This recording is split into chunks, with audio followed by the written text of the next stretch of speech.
They laughed at him for having no lunch money, but what happened next silenced the entire cafeteria. I watched it all unfold, and even now, months later, I still get goosebumps thinking about it.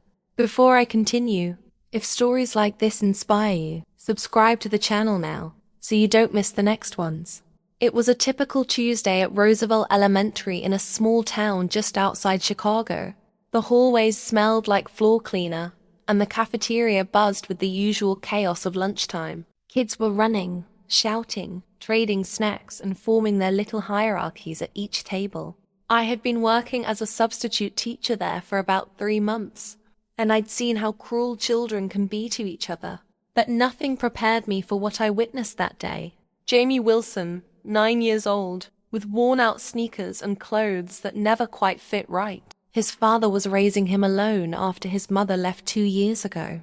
The cafeteria was packed with kids in brand new Nike shoes and designer backpacks, while everyone else was excitedly discussing their weekend activities and family trips. Jamie was quietly standing in the lunch line, clutching his empty hands. I was on lunch duty that day, standing by the door watching the usual commotion. Jamie always caught my eye because he never quite fit in. He wasn't athletic or particularly outspoken. He was just there, trying to blend into the background, which is exactly what most kids in his situation try to do.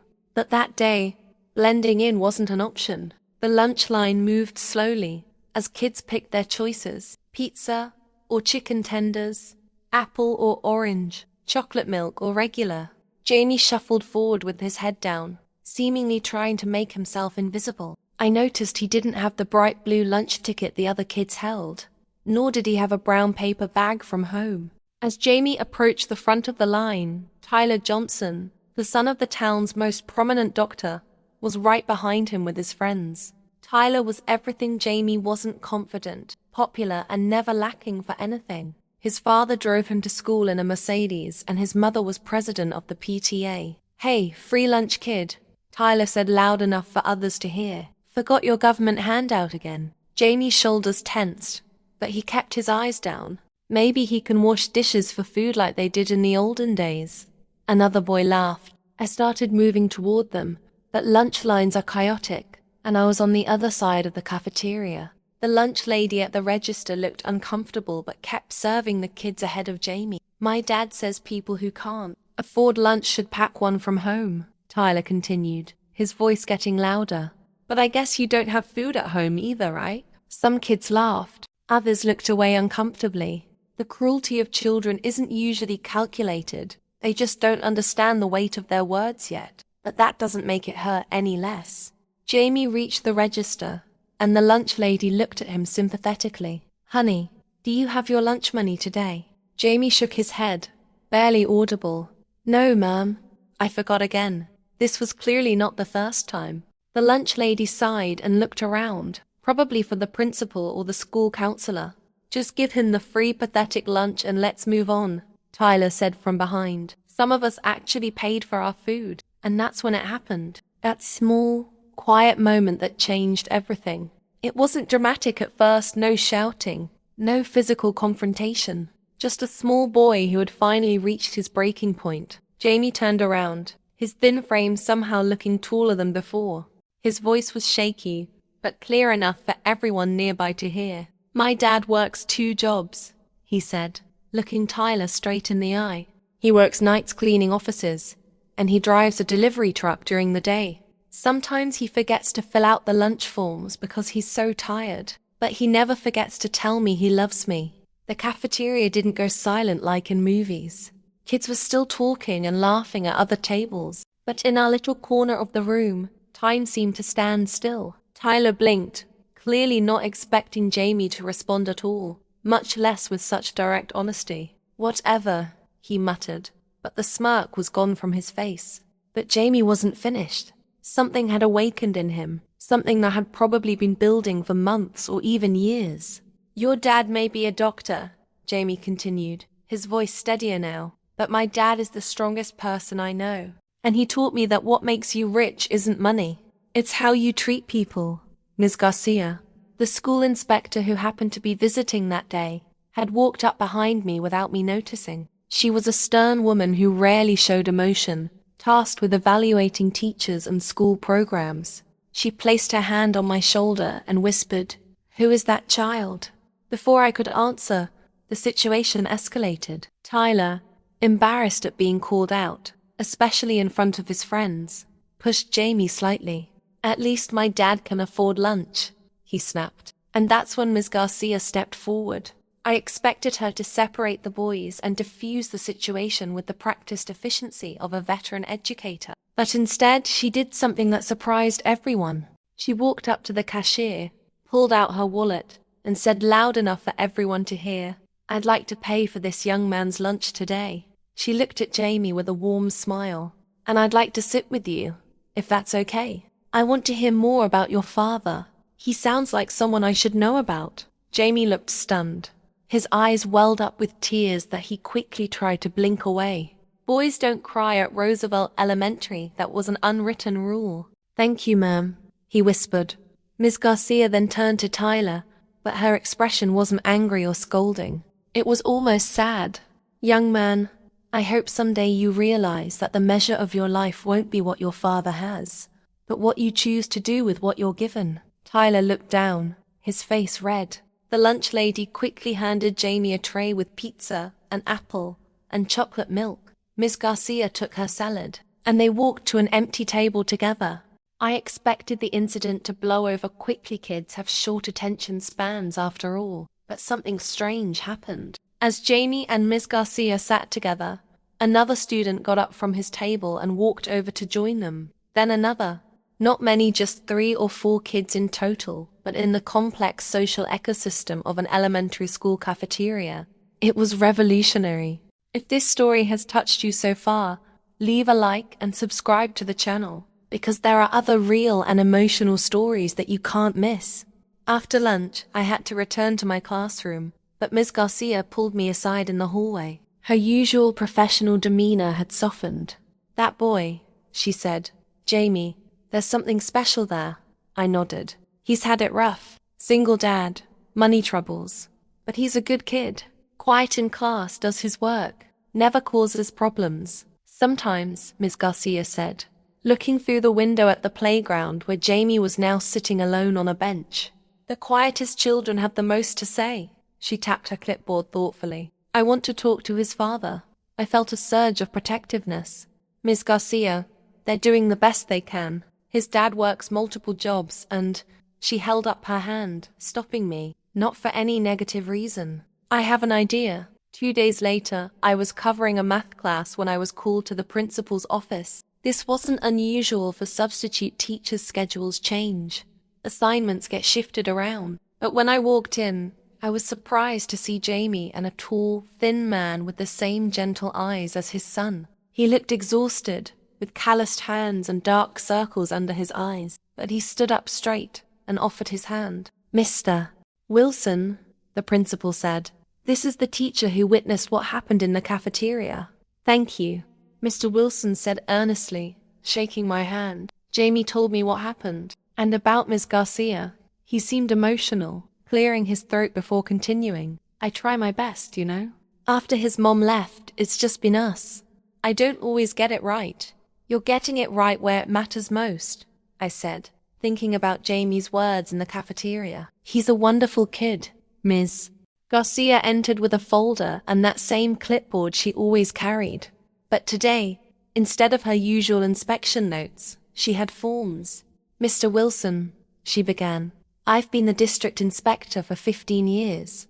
I visit schools, evaluate programs, and write reports that mostly gather dust on administrators' shelves." She smiled slightly.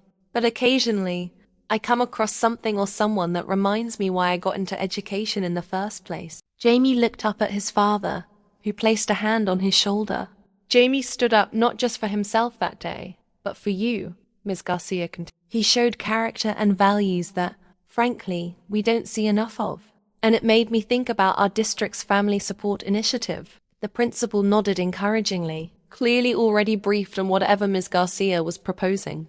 "It's a program designed to support families facing temporary hardship," Ms. Garcia explained. "It includes meal assistance, after-school care for working parents, And she paused, looking directly at Mr. Wilson.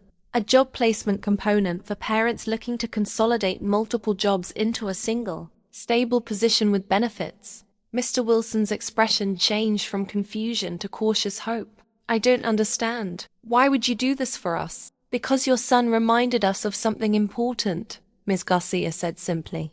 That education isn't just about test scores and funding. It's about raising good people. And clearly, despite every hardship, that's exactly what you're doing. Mr. Wilson tried to speak but couldn't find the words. Jamie leaned against his father's side, a small smile on his face. There's an opening in the district maintenance department, Ms. Garcia continued. Regular hours, benefits, holidays off. It pays slightly less than your combined jobs now, but with the savings in childcare and the stability it would offer. She trailed off, letting the implications sink in. I watched as Mr. Wilson's eyes filled with tears he didn't try to hide. In that moment, he wasn't worried about appearing strong or proud. This was a man who had been carrying an impossible weight for too long, suddenly being offered a chance to breathe. I don't know what to say, he finally managed. Say yes, Jamie whispered, looking up at his father. Please? The transformation in the following weeks was subtle but unmistakable. Jamie started bringing lunch from home, simple sandwiches and fruit. Nothing fancy, but prepared with care. He held his head higher in the hallways. He raised his hand in class occasionally. And at pickup time, instead of walking home alone, his father was often there waiting, his shift at the district maintenance department ending just in time for school dismissal. Tyler and Jamie were never going to be friends. Some divides are too wide to bridge in the complex social landscape of elementary school. But the overt bullying stopped. Whether it was Ms. Garcia's words, Jamie's unexpected backbone, or the quiet intervention of other students who had joined their lunch table that day, something had shifted. One afternoon about a month later, I was grading papers in my classroom after school when Jamie appeared in the doorway. Mr. Harrington, can I show you something? I nodded, and Jamie came in, carefully placing a folded piece of paper on my desk. It was a math test with a red A at the top. That's fantastic, Jamie, I said, genuinely proud. Math had been a struggle for him. My dad helped me study, he said, a note of pride in his voice. He gets home earlier now, and we have dinner together every night. And then he helps me with homework. Such a simple thing, a parent home for dinner, available to help with schoolwork. Something so many children take for granted. But for Jamie, it was everything. He seems happier, Jamie continued. He doesn't fall asleep on the couch in his work clothes anymore. And he's teaching me to play baseball on weekends. I smiled, thinking about how a small moment of courage in a school cafeteria had sparked a chain reaction that transformed not just one lunch period, but the entire trajectory of this family's life. I'm glad, Jamie. You deserve good things. He nodded, then hesitated before asking, Do you think Ms. Garcia will come visit again? I wanted to thank her. I'm sure she'd love to hear from you. Maybe you could write her a letter? Jamie considered this, then nodded seriously. I will. Dad says it's important to thank people who help you. After Jamie left, I sat at my desk thinking about how we never really know the impact of small acts of kindness or small acts of cruelty. Tyler's taunting could have been just another painful memory in Jamie's difficult childhood. Instead, it became the catalyst for change, because one boy found his voice, and one administrator remembered why she had entered education in the first place. The following Friday, there was an assembly in the gymnasium. Nothing unusual, just the regular monthly gathering where the principal recognized students for various achievements and made announcements about upcoming events. I stood at the back with the other teachers, watching as students filed in by grade level. Jamie sat with his class, not standing out in any particular way, just another fourth grader fidgeting on the hard gymnasium floor. But when the principal announced the winners of the district's Character and Action essay contest, I wasn't entirely surprised to hear Jamie's name called for honorable mention. He walked up to the stage looking both proud and terrified, accepting a certificate and shaking the principal's hand. I couldn't see his face from where I stood, but I could see his posture, shoulders back, head high, so different from the boy who had tried to make himself invisible in the lunch line. As the assembly ended and students began filing out, I noticed Mr. Wilson standing by the gymnasium door. He must have taken his break or lunch hour to come see Jamie receive his award. Their eyes met across the crowded gym, and the look that passed between them contained volumes, pride, love, and a shared understanding of how far they had come. Later that day, during my planning period, I found a copy of Jamie's essay in my school mailbox with a sticky note from the English teacher. "Thought you might want to see this." The essay was titled, "The Day Everything Changed," and it detailed the incident in the cafeteria, not focusing on the bullying or embarrassment, but on the moment Miss Garcia sat with him and treated him with dignity. Some people think courage means doing big, brave things like firefighters or soldiers, Jamie had written in his conclusion. But my dad says sometimes courage is just telling the truth, even when your voice shakes. And sometimes kindness is just sitting with someone who feels alone. Out of the mouths of babes, as they say. The school year continued its predictable rhythm of lessons, tests, holidays, and assemblies. I moved on to different classrooms and different assignments, as substitute teachers do. But I kept tabs on Jamie when I could, noticing how he gradually found his place in the ecosystem of the school, not as a star athlete or top scholar, but as a quiet, steady presence known for his kindness and work ethic. And Tyler? Children are remarkably resilient and adaptable. The incident seemed to have affected him too, though perhaps more subtly. I overheard him once, defending a younger student who was being picked on for his free lunch status. "Just leave him alone," Tyler had said with the authority that still came naturally to him. "It doesn't matter where his lunch comes from. Small victories, tiny shifts in perspective. This is how the world changes, not all at once, but one cafeteria, one classroom, one conversation at a time." Spring arrived, bringing with it standardized testing season and the inevitable stress that follows both teachers and students.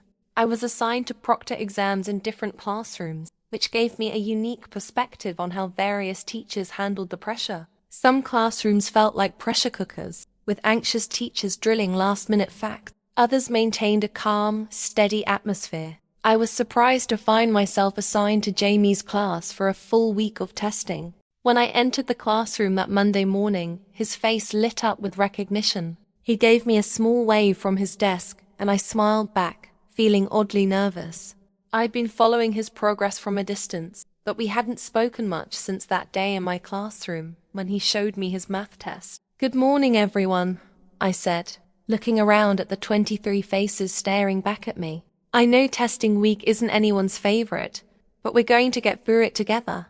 As I distributed the test booklets, I noticed Jamie seemed calm compared to many of his classmates.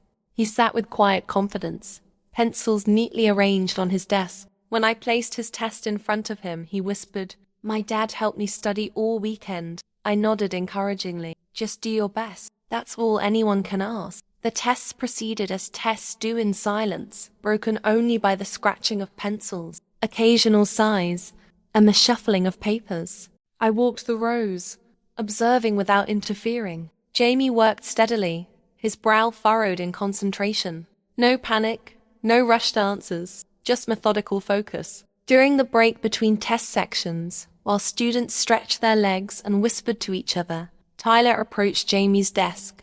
I tensed, ready to intervene if necessary, but their interaction seemed civil. Tyler appeared to be asking Jamie something about one of the test questions, and Jamie responded with a small shrug and a brief answer.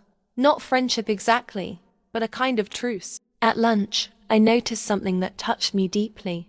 Jamie now sat at a table with 4 other boys, not the popular crowd, but a group of quiet, studious kids who seemed comfortable together. He had a proper lunch bag with a sandwich, apple, and what looked like homemade cookies.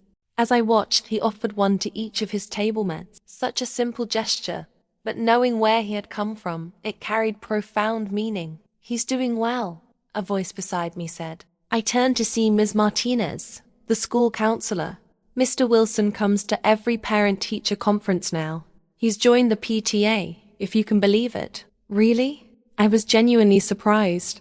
PTA meetings were typically dominated by stay-at-home parents and those with flexible work schedules, not usually single working fathers. Ms. Martinez nodded. He rearranged his maintenance schedule to make the evening meetings. Says it's important for Jamie to see him involved. She smiled. And between you and me, I think some of those PTA moms are quite taken with him. I laughed at that, trying to imagine the serious, hard-working Mr. Wilson navigating the sometimes cutthroat world of elementary school parent politics. But I was happy for him, happy that his world, like Jamie's, was expanding beyond mere survival. The testing week concluded without incident, and I moved on to other assignments. Spring turned to summer, and with it came the end of the school year. I had been offered a permanent position teaching 5th grade at Roosevelt for the following fall, which I happily accepted. This meant Jamie would be in my class, a prospect I found myself looking forward to. Summer passed in a haze of curriculum planning and classroom decoration. When September arrived, I stood at my classroom door greeting my new students, watching for familiar faces among the crowd of excited, nervous 5th graders. Jamie arrived with a new backpack and a haircut that made him look older somehow. "Mr. Harrington," he exclaimed, genuinely pleased to see me. "You're our teacher now." "All year," I confirmed with a smile. "How was your summer, Jamie?" His face lit up. "Amazing. Dad and I went camping at the state park, and I joined a baseball league. And," he lowered his voice, "Dad's been seeing someone. Her name is Ms. Abernethy. She works at the library." "That sounds like a wonderful summer," I said, touched that he would share something so personal. "I'm looking forward to hearing more about it." The first few weeks of school established our classroom routines and community. Jamie had indeed changed from the silent, head-down boy of the previous year. He participated in discussions, had several good friends, and even volunteered to help younger students during our cross-grade reading program. One October afternoon, as students worked on group projects, I circulated around the room offering guidance and answering questions. When I reached Jamie's group, they were deeply engaged in creating a presentation about the water cycle. "Mr. Harrington," Jamie asked, looking up from the poster board his group was decorating, "can we use the computer to show real pictures of evaporation and condensation? I think it would help explain it better." "That's an excellent idea," I replied, noting how he had taken leadership in the group without dominating it. "Let's set that up for tomorrow." As the students packed up at the end of the day, Jamie lingered. "Mr. Harrington, can I talk to you about something?" "Of course, Jamie. What's on your mind?" He fidgeted with the zipper on his backpack. "My dad and Miss Abernethy are getting more serious. She comes over for dinner a lot, and we go places together on weekends." He paused, clearly working through something complicated. "I like her. She's nice and makes my dad laugh. But ... I waited, giving him space to find the words. "But what if my mom comes back someday? Would that be weird?" My heart ached for him. Despite everything, despite his mother's absence for years now, he still carried that hope. "Jamie, families come in all different forms," I said carefully, "and feelings can be complicated. It's okay to like Ms. Abernethy and still think about your mom." He nodded slowly. "Dad says mom's not coming back, that she has a different life now, but sometimes I still think about her." He looked up at me with those serious eyes that had seen too much for a child his age. "Is that stupid?" "Not at all," I assured him. "It's completely normal.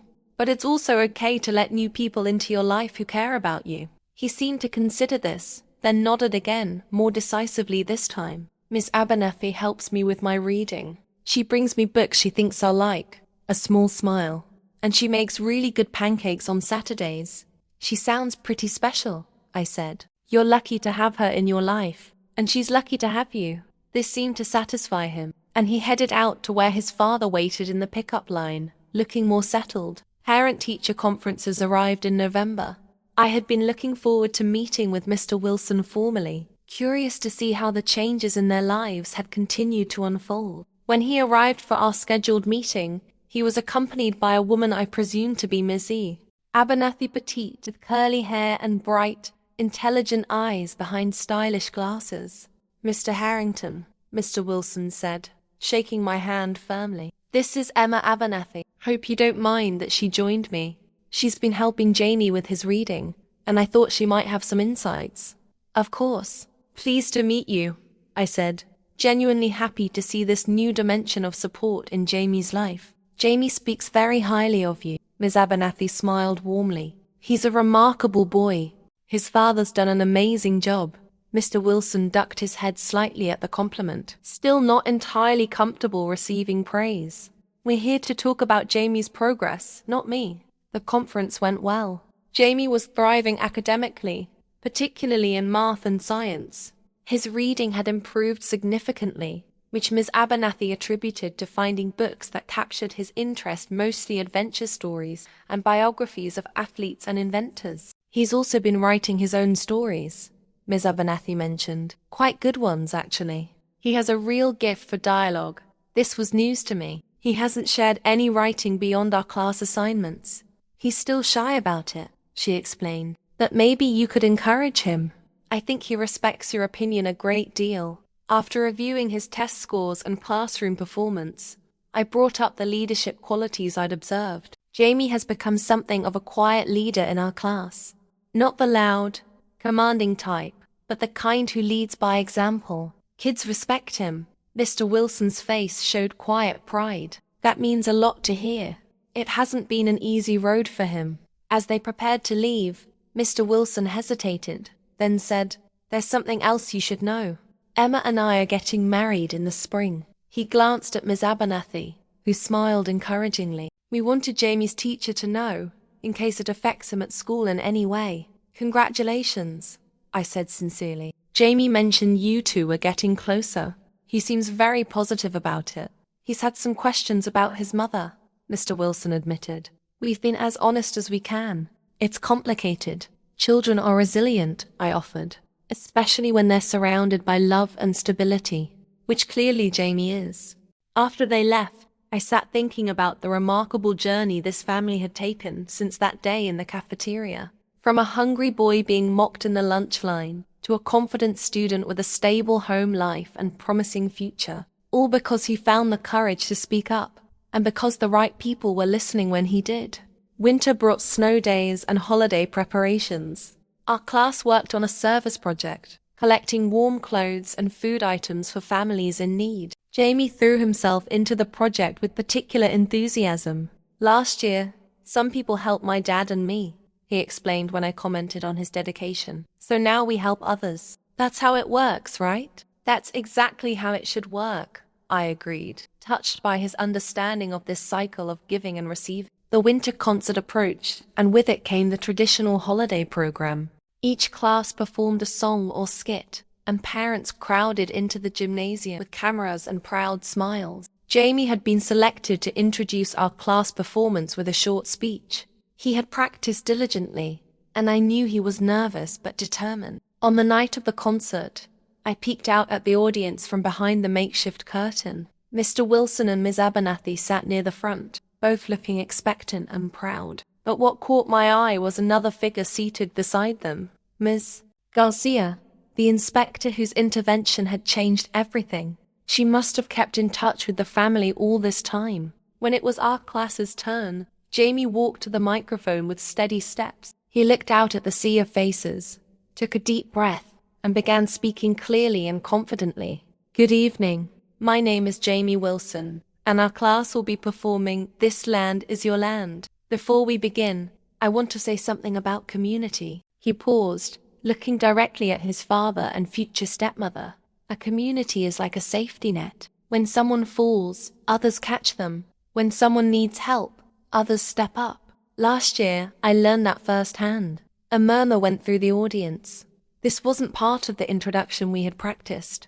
"My dad and I went through some tough times," Jamie continued. "There were days when I went to school hungry. Days when I felt invisible or worse, when I wished I was invisible.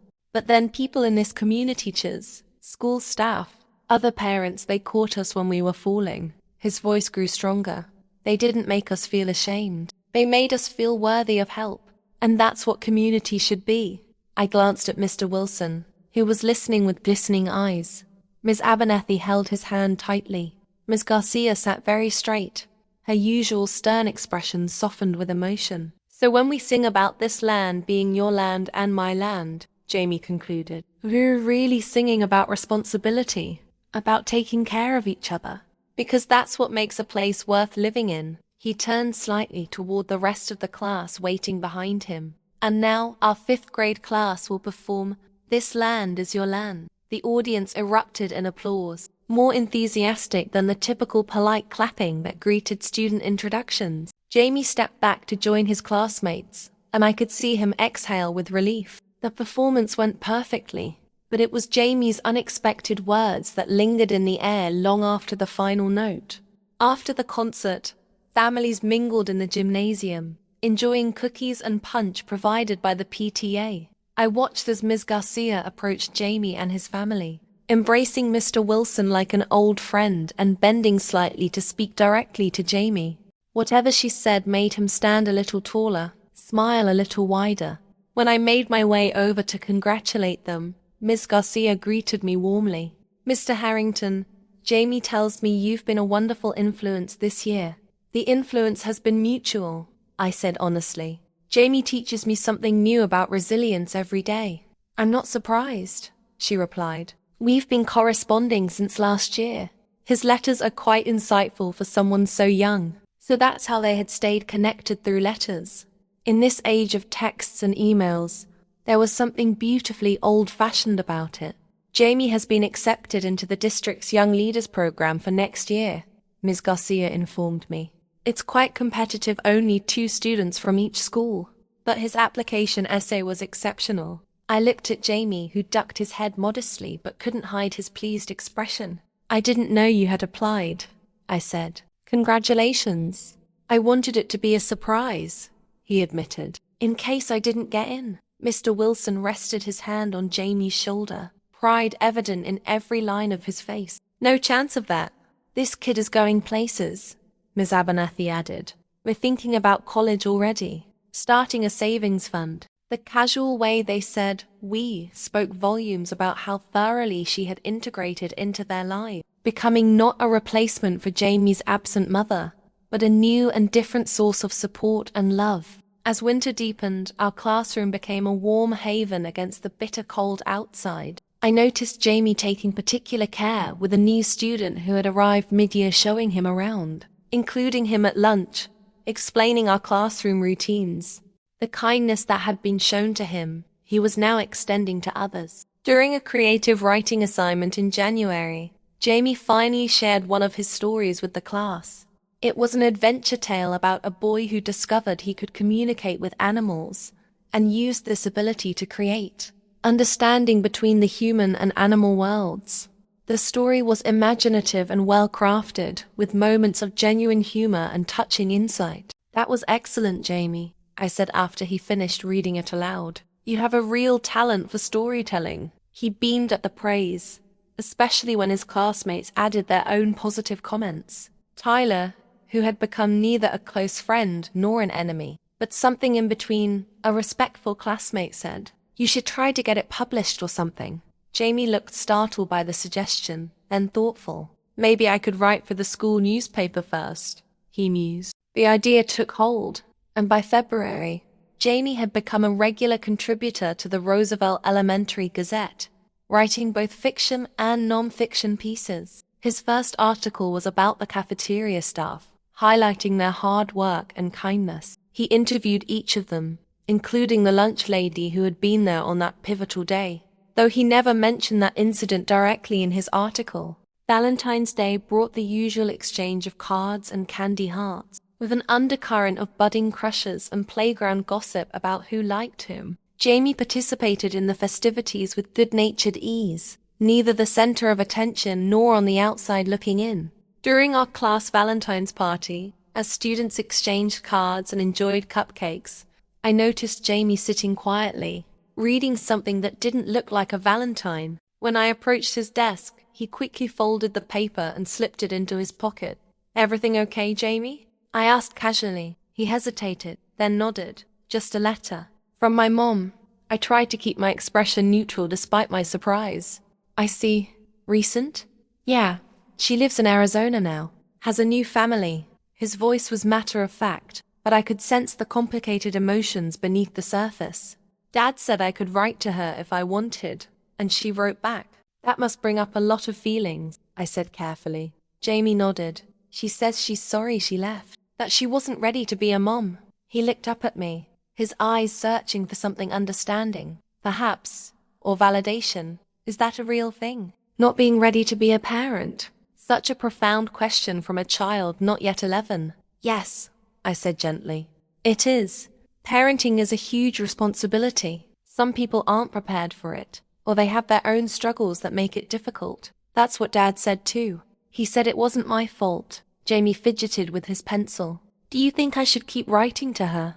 I considered his question carefully. That's really up to you, Jamie. How did you feel when you got her letter? He thought about this. Confused, happy, sad, angry. He gave a small laugh, all at once. Those all sound like normal reactions, I assured him. Maybe talk more with your dad about it. And remember, whatever relationship you do or don't have with your mom doesn't define you. You get to decide that for yourself. He seemed to find comfort in this idea. Miss Abernathy says families come in all different shapes. That what matters is that people care about each other, not what it looks like on paper. Miss Abernathy sounds very wise, I said, smiling. She is, Jamie agreed seriously. And she makes my dad happy. He whistles now when he makes breakfast. Such a small detail, but it painted a vivid picture of their transformed home life. From a stressed, overworked father barely keeping it together, to a man who whistles while making breakfast. Sometimes the most meaningful changes are the quietest ones. As March approached, so did the wedding of Mr. Wilson and Miss Abernathy. Jamie became increasingly excited, helping with preparations and taking his role as best man very seriously. He practiced his speech every evening, according to Miss Abernathy, who now volunteered in our classroom once a week, helping with reading groups. He's written it himself, she told me during one of her visits, her voice filled with pride. Won't let either of us see it. Says it's a surprise. The wedding was scheduled for spring break, a small ceremony in the community center, with just close friends and family. Jamie had invited me personally, presenting a handwritten invitation with careful calligraphy that Miss Abernathy had taught him. I'd be honored to attend, I told him, genuinely moved by the inclusion. The day before spring break began, our class threw a small pre-wedding celebration for Jamie's family. Students brought cards and small gifts, and we shared cupcakes with white frosting that the cafeteria staff had prepared specially. It was a testament to how much Jamie had grown in the school's esteem, that everyone participated so enthusiastically. When Jamie stood to thank the class, there wasn't a trace of the shy, withdrawn boy from the previous year. My dad and Emma are getting married tomorrow, he said, his voice clear and confident. But I feel like I'm gaining more than just a stepmom. This whole school has become like a family to me. He looked around at his classmates, at me, at the lunch ladies who had stopped by with the cupcakes. Thank you for being part of our story. The wedding day dawned bright and clear. Perfect early spring weather with cherry blossoms just beginning to bloom in the community center garden. I arrived early, watching as a small group of guests assembled teachers from the school, maintenance staff who worked with Mr. Wilson, librarians who were colleagues of Ms. Abernathy, and a few families from the PTA. Miss Garcia arrived wearing a deep blue dress instead of her usual practical suits. Looking years younger without her clipboard and stern expression, she greeted me warmly, and we found seats together near the front. Jamie looks so handsome, she whispered as he appeared in a new suit, standing proudly beside his father at the front of the room. Indeed, he did like a miniature version of Mr. Wilson, with the same gentle eyes and straight posture. The ceremony was simple, but deeply moving. Miss Abernathy, now Emma, walked down the aisle in a modest cream-colored dress, carrying a bouquet of spring flowers. She exchanged traditional vows with Mr. Wilson, but then something unexpected happened. After they had said their I dos, the officiant turned to Jamie. And now, he announced, Emma and Michael have prepared special vows for Jamie, acknowledging that today is not just the union of two people, but the creation of a new family. Jamie looked surprised. This part hadn't been mentioned in the rehearsals, apparently. Emma knelt down slightly to be at eye level with him, taking his hands in hers. Jamie, she began, her voice steady despite the tears in her eyes. I am not trying to replace anyone in your life, but I promise to love you, support you, and be there for you every day from this moment forward. I promise to respect your history while helping to build your future.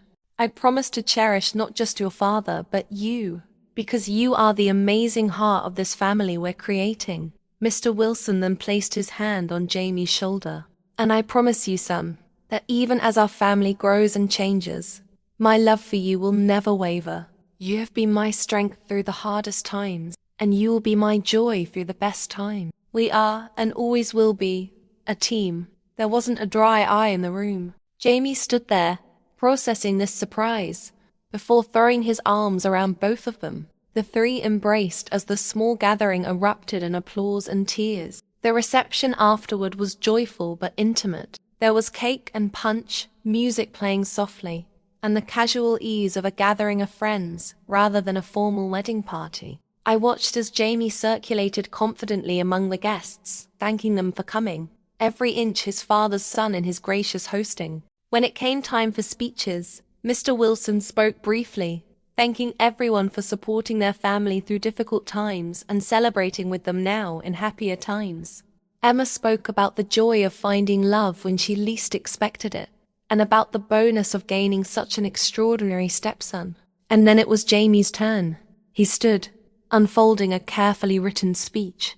His voice was steady, though I could see his paper trembling slightly. "When I was 7 years old," he began, "my mom left. For a long time, I thought it was because of something I did wrong, because I wasn't good enough." He paused, glancing at his father, who nodded encouragingly. "My dad always told me it wasn't true, but I didn't really believe him." Jamie took a deep breath before continuing. "Last year, things were really hard. We didn't have enough money. Dad was always working. I was always alone. And then one day at school, some kids were making fun of me because I couldn't afford lunch." A hush fell over the room. Many present knew parts of this story, but hearing it from Jamie himself was different. "I'd always stayed quiet before when kids were mean, but that day, something changed. I stood up for myself, and for my dad." He looked directly at his father now, his expression earnest, "because even when we had nothing else, we had each other, and that was worth defending." Mr. Wilson wiped a tear from his eye, and Emma squeezed his hand. "After that day, things started to change," Jamie continued. "Miss Garcia helped my dad find a better job." He nodded toward her. "Teachers and staff at school started looking out for me. And most importantly, Dad met Emma at the library when he was checking out books to help me with my reading." He turned to Emma now. "I was scared at first when Dad started spending time with you. I thought maybe he wouldn't need me as much. But instead, our family got bigger, not smaller. You never tried to replace my mom. You just created your own place in our lives." Emma was openly crying now, but her smile was radiant.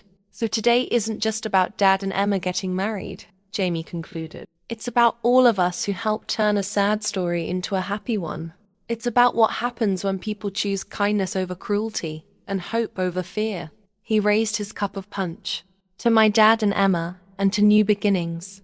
The toast was met with emotional applause, as guests wiped away tears and raised their glasses.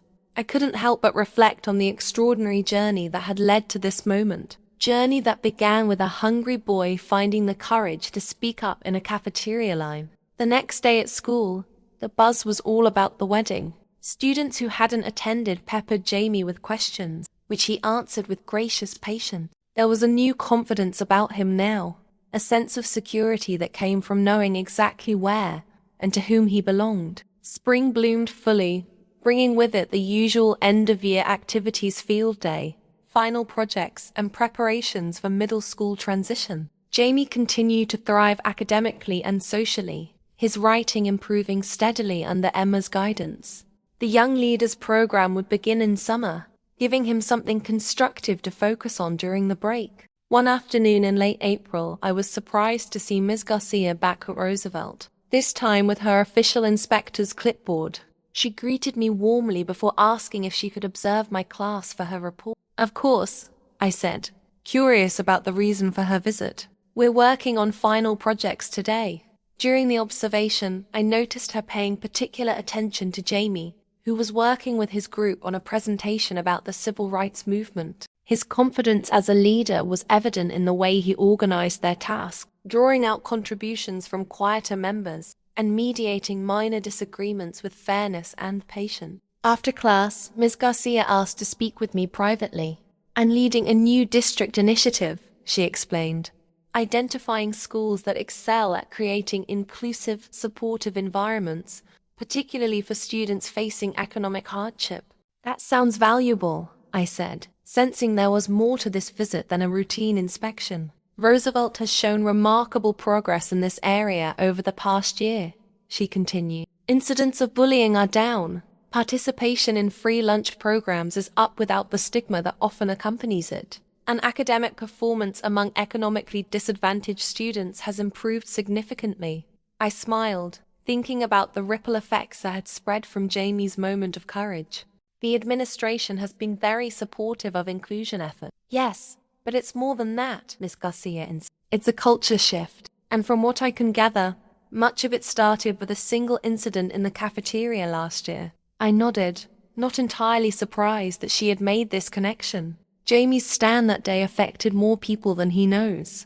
It made us all examine our assumptions and practices. "Exactly," Ms. Garcia said, her usual brisk demeanor softening. "Which is why I've recommended Roosevelt as the pilot school for our new Student Dignity Initiative. The program would provide training for staff on recognizing and addressing economic-based bullying, create anonymous support systems for students in need, and establish mentor relationships between older and younger students." The idea was exciting, addressing directly the issues that had made Jamie's early days at Roosevelt so difficult. "That sounds wonderful. How can I help?" "I'd like you to lead the teacher training component," she said. "And I'm hoping Jamie might be willing to speak about his experience, if he's comfortable. His perspective would be invaluable. The opportunity to transform a painful memory into something constructive seemed perfect for Jamie's journey. I think he might be very interested.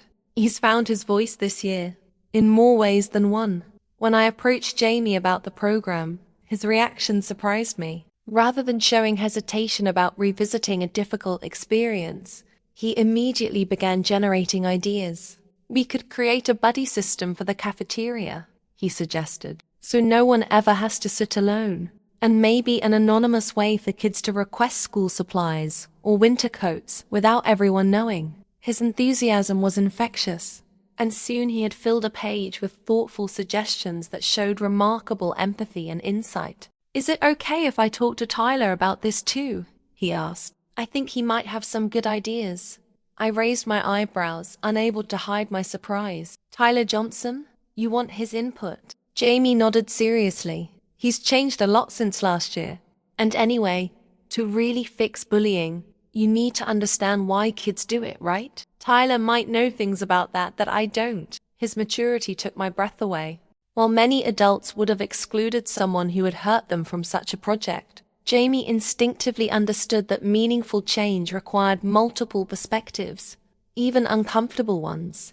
With Ms. Garcia's approval, Jamie began assembling a small student committee to provide input on the initiative. Tyler was indeed included, along with a diverse group representing different grades, backgrounds, and social circles. They met weekly during lunch, their animated discussions visible through the classroom window. As May turned to June and the school year neared its end, the pilot program took shape. The district approved funding for training, resources, and implementation beginning the following school year. Jamie's role had evolved from simply sharing his story to helping design the very program that might prevent others from experiencing what he had. The last day of school arrived with the usual mixture of excitement and nostalgia. Students cleaned out desks, exchanged summer contact information, and buzzed with plans for the break. Jamie would be moving on to middle school in the fall, along with the rest of his classmates. I found myself surprisingly emotional about this transition, having witnessed such a transformative chapter in his life. During the final bell, as students rushed for the doors, Jamie hung back. "Mr. Harrington? I wanted to give you something." He handed me a carefully wrapped package. "It's not much," he said, suddenly shy again. "But Dad and Emma helped me make it." I opened it to find a beautifully bound journal with my name embossed on the cover. Inside, on the first page, was a handwritten note. To Mr. Harrington, who taught me that the stories we tell about ourselves matter. Thank you for helping me change mine. Jamie Wilson. I was deeply touched by the thoughtfulness of the gift. This is beautiful, Jamie. Thank you. Emma says good teachers are also good writers, he explained, that they're always collecting stories and ideas. So I thought maybe you could use this for yours. I nodded, not trusting myself to speak. I'm a little scared about middle school, he admitted. But Dad says change is how we grow. Your dad is right, I said, finding my voice. And Jamie, you're going to be amazing in middle school. You've already shown how adaptable and resilient you are. He smiled at that. Ms. Garcia says resilient is just a fancy word for bouncing back after hard stuff. That's exactly right. And you've done that better than anyone I know. We said our goodbyes with a handshake that turned into a quick hug. As Jamie left to meet his father and Emma in the pickup line, I remained in my classroom, thinking about the remarkable journey I had witnessed. That evening, I attended the end-of-year staff party at the principal's house. The mood was celebratory, with teachers and staff relaxing after another school year completed. The principal called for everyone's attention, raising her glass in a toast to another year of growth, learning, and positive change, she said. And especially to our selection as the pilot school for the Student Dignity Initiative, which will launch next fall. This opportunity reflects the compassionate community we've built together. Applause went around the room, and several people glanced my way, aware of my involvement with the program. But I knew the real credit belonged to a boy who had found his voice in a cafeteria line, and to the people who had listened when he spoke. Later that night, I opened the journal Jamie had given me and began to write. I wrote about courage that comes in whispers as well as shouts, about how sometimes the smallest actions create the largest ripples, about a boy who transformed from victim to leader, and in doing so, helped transform an entire school culture. As summer began, I occasionally spotted Jamie around town, at the library with Emma, at the park playing baseball with friends, once at the grocery store, helping his father with shopping. Each time, he seemed more confident, more at ease in the world. The last time I saw him before the new school year was at the community center in August. The Student Dignity Initiative was holding its first training session for staff from several schools, and Jamie had been invited to speak briefly about his experience. I slipped into the back of the room, not wanting to distract him, but curious to hear what he would say. He stood at the podium, looking slightly nervous but determined. Mr. Wilson and Emma sat in the front row, their pride evident in their posture. Last year, Jamie began, his voice gaining strength with each word. I was hungry and ashamed in the lunch line. This year, I'm helping create a program so no student feels that way again. He paused, looking out at the audience of educators. That's what education should be about, right? Not just learning facts, but learning how to make things better. As applause filled the room, I thought about that day in the cafeteria, how a moment of cruelty had become the catalyst for compassion, how a child's courage had inspired adult action, how a school community had rallied around a family in need. Jamie caught my eye across the room and smiled, a smile full of confidence and hope. In that moment, I knew with certainty that the scared, hungry boy from the lunch line was gone forever, replaced by this articulate, compassionate young man with a bright future ahead. And isn't that the most powerful form of transformation? Not just changing circumstances, but changing how we see ourselves and our place in the world. Jamie had done both. He had risen above his circumstances and, in doing so, had lifted others with him. As educators, we hope to make a difference in our students' lives. But sometimes, if we're very lucky, they make an even bigger difference in ours. They remind us why we entered this profession in the first place, for moments exactly like this. Moments when we witnessed not just learning, but true transformation. If this story touched you, subscribe to the channel and comment below which part moved you the most. And before you go, there's a recommended video right next to this one that will give you goosebumps. Watch it now. Have you ever witnessed a moment that completely changed someone's life? What did you learn from it?